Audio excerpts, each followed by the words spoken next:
Pre-orders for the iPhone 16 and 16 Pro are now up with a full release set for September 20th. The iPhone 16 Pro and 16 Pro Max are, objectively speaking, the best iPhones ever made. They're the fastest, have the best photography, and will outshine any iPhone that's come previous on a technical level. The iPhone 16 and 16 Plus also look great, despite lacking a couple key features, such as ProMotion, but they are certainly upgrades over the iPhone 15. All of these phones will no doubt make you very happy were you to purchase one, but maybe, just maybe, you shouldn't do that. Hey, how's it going? I'm Josh from 91 Tech, and this is my dog Cola, and for the first time in 7 years, I'm not going to be buying the newest iPhone, at least right away. So there's a couple things I want to talk about in this video, but as an obligatory disclaimer, I think these new phones, even though they're fairly minor upgrades, are still fantastic devices, and are going to serve their users very well. But I'm not going to be buying the 16 Pro personally quite yet, and I think there's quite a few reasons a lot of people should look at waiting another year. So we're approaching this topic in two ways. The first, the practical reasoning for why maybe you shouldn't buy the iPhone 16 or the 16 Pro, as well as why maybe you should if you want to. And then second, we'll briefly discuss my own personal reasoning, my own situation as a tech reviewer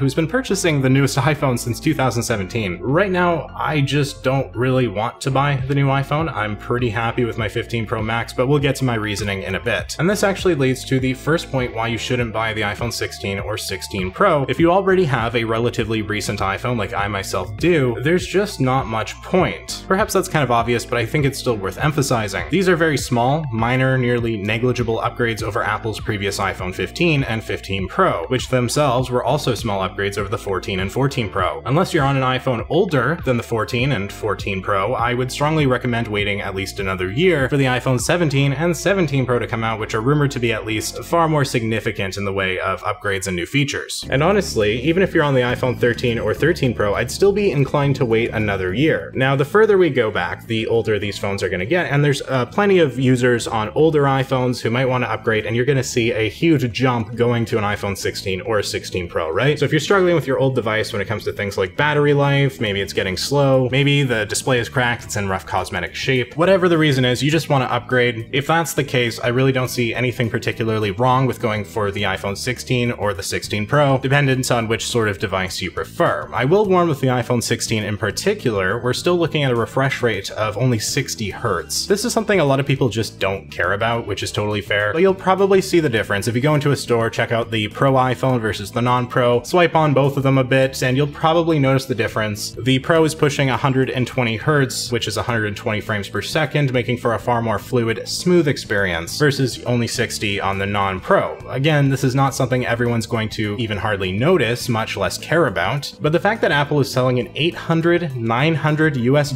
phone with only 60 Hz in 2024 is pretty bad. Brutal, even, compared to the rest of the smartphone market. It's a very notable drawback with those devices, and it's clear to me Apple is just doing it to save money because they know their target demographic for the iPhone 16 and the 16 Plus either don't know what a refresh rate is to begin with, or just won't care either way. If you do care, but absolutely need a new iPhone and don't want to wait till next year, the 16 Pro is probably the way to go. Or you could look at the used market, and we'll take a little closer look at that in a bit here. But as I was saying, if you're on the iPhone 13 or the 13 Pro, unless you're really feeling the need to upgrade, I think it would be wise to maybe wait another year for the iPhone 17 line to come out. I'm not going to go into all the rumors for what that phone's going to be, but it is supposed to be a far more significant upgrade in a lot of ways on both the non-Pro and Pro models. The non-Pro is supposed to get 120 Hz, for example. Now, if you're on the iPhone 12 or the 12 Pro or something even older, at that point, I think it is totally reasonable to want to upgrade, especially with the 12 line now being already 4 years old. Hard to believe. And it's also hard to imagine that a battery that hasn't been replaced is still holding up super well 4 years later, though you may not have had the phone that long. And as always, if your phone is still working fine for you and you don't feel pressure to move on to anything newer, then I always say crank as much life as you can out of your smartphone for as long as you can. It just makes sense to do so. These phones, as well as iPhones going all the way back to the iPhone XR and XS, are currently still fully supported on iOS 18. A simple battery replacement, which Apple will do for a moderately hefty fee, Cola is growling, could breathe new life into your device. You can check your battery health under Settings, Battery Health, and once that percentage there is approaching the 80% mark or lower, you'll likely get a pop-up telling you to get your battery serviced. If you're on a very old iPhone at this point, it might be a good chance to just upgrade to a better phone altogether. But if not, and or you like your current device, then this is a pretty solid option to get some more life out of your phone. But if you are on the iPhone 12 Pro or the 12, there's a number of improvements, particularly from the 12 Pro to the 16 Pro, such as far better cameras, dynamic island, 120Hz. So you're getting a pretty good upgrade if you go from, say, the 12 Pro to the 16 Pro. Not as much from the 12 to the 16, but there's still quite a lot there, like the dynamic islands, better cameras, all that sort of stuff. It's when you have a newer Pro, like the 13 Pro, the 14 Pro, obviously the 15 Pro, the amount of new features that you get with the 16 Pro is going to become less and less. The reality is, smartphones have been very good for a while now, and there's far less headroom for them to improve year over year compared to how things were even less than a decade ago. So aside from speeds and photography, new features or even just different phone designs are only becoming more and more scarce. I also personally don't really care about the whole Apple Intelligence thing. Most of it's not even hitting right when these new phones launch, which is crazy. It's going to be a software update. So if it is something that really interests you, then the iPhone 16 line might be worth it for that, as only the 15 Pro and newer will be able to fully take advantage of all the new AI stuff Apple is bringing. So in summation here, if you're on a relatively recent iPhone, going back to even the 13 and the 13 Pro, I think it's fairly pointless to upgrade right now. If you're on something older and you have the money, you want to upgrade, then hey, why not go for it? And I'll probably do a full iPhone buying guide in the coming days, going over Apple's entire lineup right now to see maybe which is the most worth it for you personally. A lot of the new features that come with the iPhone 16 and the 16 Pro, which I haven't even really talked about here, such as the camera control button, these are things that compared to the 15 Pro, even the 14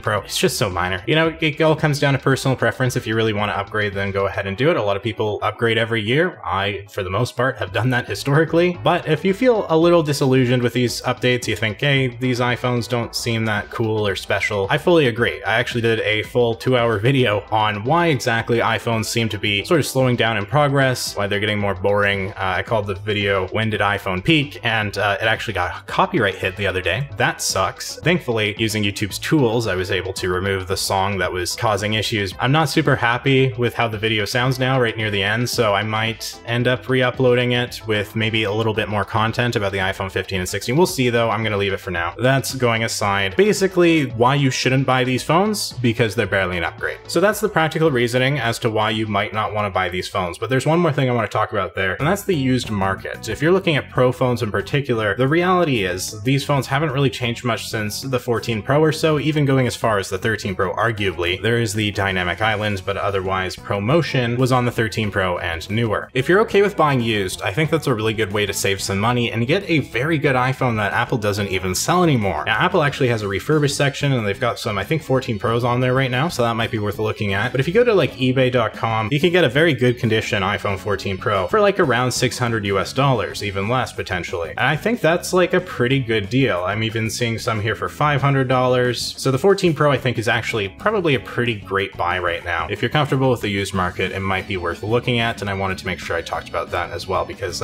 it's just a good way to save some money. So now, my own reasons why I'm not buying the iPhone 16 Pro. For me, it is a big deal because, I mean, I've bought them since the iPhone 10 every single year. Now, I started doing that as a sort of investment into my YouTube channel, right? I thought, okay, I'm gonna buy this, it's the newest iPhone, maybe it'll get me some views, which it didn't really, but for me, it marked like a turning point where I was going full-time on the YouTube thing, give it a shot, and it turned into my job. So it was definitely worth it for me. I was very lucky, very grateful for that. But I, for whatever reason, decided to continue doing that every year. Now, I do a lot of iPhone reviews, I do a lot of reviews on older iPhones, and so it's nice to have a point of comparison to the newest iPhone, right? If I'm looking at an iPhone 11, for example, it's nice to have maybe some photo examples compared to, say, the newest 15 Pro, the 16 Pro, whatever is the newest right now. It gives a point of context, and so normally I would buy the newest iPhone if only to do that, as well as my own review. This year, I'm not doing that. I'm just gonna stick with my 15 Pro Max, at least for a while. If I find a deal, maybe I'll buy the 16 Pro, I don't know. I don't think I will, but we'll see. The thing is, I don't feel like dropping $2,000 right now on an iPhone that I don't need. That's the honest truth, and I know it's nice to have for reviews. I'm probably still gonna be doing reviews on old iPhones. I've been trying to experiment a little with content lately, but we'll see what happens. I am at the point where I just am not passionate about these new products. I'm not as excited about them as I used to be. And again, the 2-hour video I did, I basically go through all of that, my reasonings why, and are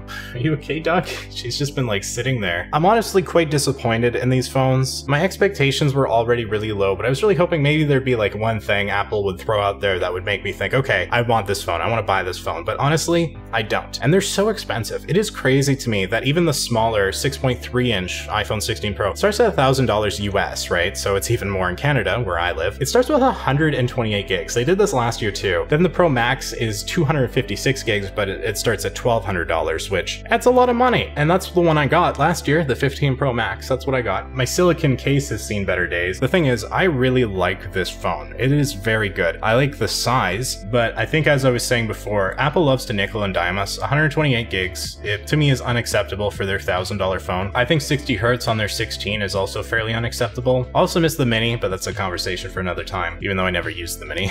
I don't know, man. Apple's just not... It's really hard to support them, I feel like, these days. They're just so cheap all the time. They're so cheap. They do so little when it comes to upgrades. They love to show off the fact that they're going to be carbon neutral by 2030, but then they remove chargers from their boxes and offset prices to the consumer. They sell their $430 iPhone SE that's basically a 7-year-old smartphone with a, what now, 3-year-old chipset. I don't want to give Apple my money. They do not deserve it, honestly. And that's another reason I would encourage people to look at the used market. Like, then you're giving your money to somebody who's probably going to put it towards buying a new phone rather than Apple, who will probably let it sit and rot in a bank account somewhere. But that being said, of course, if you want the new iPhones, buy them. There's nothing wrong with wanting them. If you have the money, why not, right? I just don't want to, and so I'm not going to. And so for future videos, I don't know how I'm gonna handle the whole iPhone 11 compare it to the newest phone thing when it comes to like photos and stuff. I'm not really sure what I'll do about that yet. You know, we'll have to see, play it by ear. But for the time being, at least, I'm gonna stick with my 15 Pro, and you know, we'll see how it goes, I guess. I wanted to make this video because I do buy the new iPhone every year. If you've been around before, if you've been around a while, first off, thank you. But I always do an unboxing video every year. I always do a review every year, and this year, I'm not going to. So again, long story short, I'm not buying the new iPhone, and you probably shouldn't either unless you really want to and or have a fairly old iPhone, so this will be a fairly meaningful upgrade to you. It's a lot of money, but hey, people are gonna buy them anyways. So yeah, that's pretty much it. That's this video. I'm not angry, I'm just disappointed. And we'll see where things go from here. But yeah, for the time being, thank you so much for watching. If you found this video interesting, please hit that like button and consider subscribing if you haven't already. Huge shout out to the channel members for being the absolute best. I'm Josh from 91 Tech. This is Cola, also from 91 Tech, and we will see you all next time.